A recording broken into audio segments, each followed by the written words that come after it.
Welcome back in my channel. My name is Ate Rich at sa video na to ay pag-uusapan natin si Prima Cash na makakahiram ka raw hanggang 60,000 pesos at babayaran mo ng 91 days. So, sariin po natin, silipin natin, alamin po natin kung totoo itong ino-offer ni Prima Cash.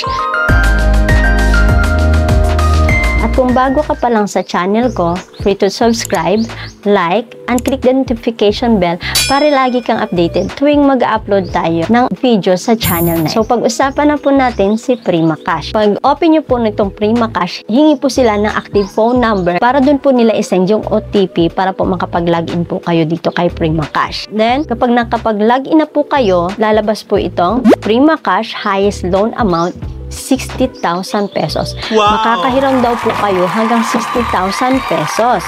Then, click po natin itong Get Cash Today. Lalabas po itong personal information.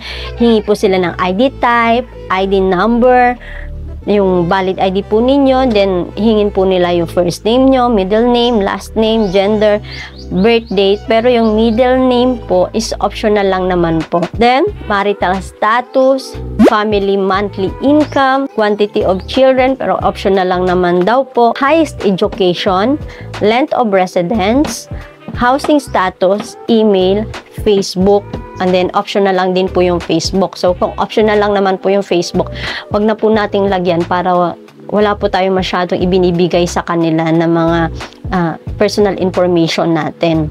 Then, i-click po natin itong next. At hihingi na po sila ng ID.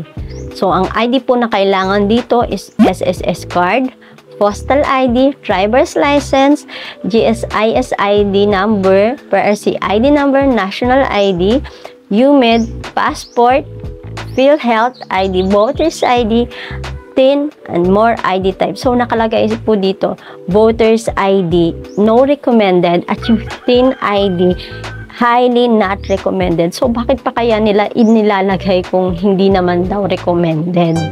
Dapat hindi na lang nila nilagay. After po natin, i-click po natin yung next. Lalabas po itong extra information. Meron po ditong employment status, income in recent 3 months. Then, hihingi na po sila ng contact number. At dito po sa contact number, lagi ko po sinasabi na mag-ingat po tayo sa paglagay nitong contact number. Kasi kung hindi ka po nila matawagan, ay pwede nilang tawagan itong reference na nilagay mo. Then, ipaalam rin po natin doon sa mga contact reference na nilagay po natin para in case na hindi po kayo matawagan at sila po yung tinawagan, may idea po sila or may alam po sila kung bakit sila tinatawagan ng Prima Cash. So, ang maganda po, ang ilagay nyo lang po na contact number dito or contact reference ay yung mga kasama nyo po sa bahay. Then, i-click po natin itong next. So, dito na po tayo sa withdrawal information. Pumili po tayo dito ng withdrawal channel.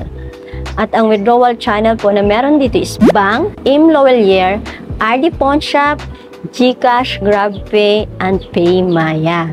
Then, kapag nakapili na po tayo dyan, click po natin itong next. Lalabas na po ito kung magkano ang in-approve nila sa inyo. Then, in my case, binigyan po nila ako ng 3,000 and loan period po, take note, ang nakalagay po dito na loan period is 91 days. Service fee is 810. Ganun po kalaki ang service fee nila, 810. Then, interest is 70 pesos and receive amount is 2,140. So, sa 3,000 po na iyon is 2,140 lang ang matatanggap mo. Then, repayment amortization schedule. Meron po dito ang repayment amortization schedule. Click po natin itong check. So, nakalagay po dito, ang first payment daw is 1,689. So, 91 days ito, pero yung first payment niya is within 7 days. Kapag na-approve po kayo, 7 days after, babayaran niyo yung 1,689. Then, 7 days after, yung second payment is 921. Then, 7 days after is 215. So, 91 days nga po, pero pa 7 days pa rin yung repayment period nila hanggang umabot ng 91 days. Hinati-hati na lang po nila, pero yung first payment mo at second payment, malaki po yung babayaran mo. Then, magsiselfie ka daw po para malaman nila na ikaw talaga yung naglo-loan sa kanila. mag-upload ka daw po ng selfie. Meron po ditong upload selfie and need upload.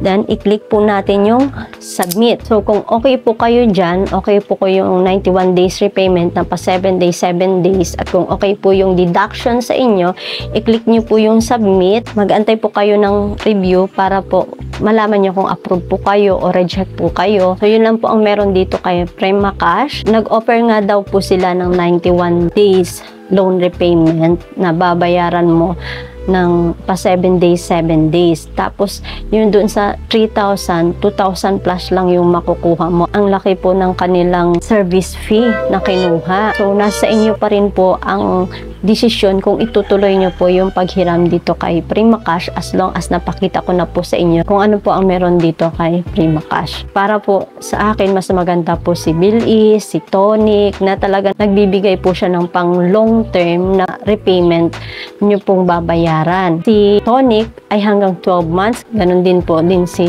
Bilis. So, nasa inyo pa rin po ang desisyon kung itutuloy nyo po ang paghiram dito kay Prima Cash na nag-o-offer daw ng 91 days pero pa 7 days lang ang binabayaran, at yung first payment at second payment na babayaran mo ay malaki na kasing laki din nung na-disburse sa inyo na loan. Lagi ko po sinasabi na ugaliin po nating mag-research, manood ng mga reviews tulad nito para po malaman natin kung ano po ang meron sa isang loan application po na iyon bago po tayo manghiram o bago po tayo mag-loan. Yun lang po. See you in my next video.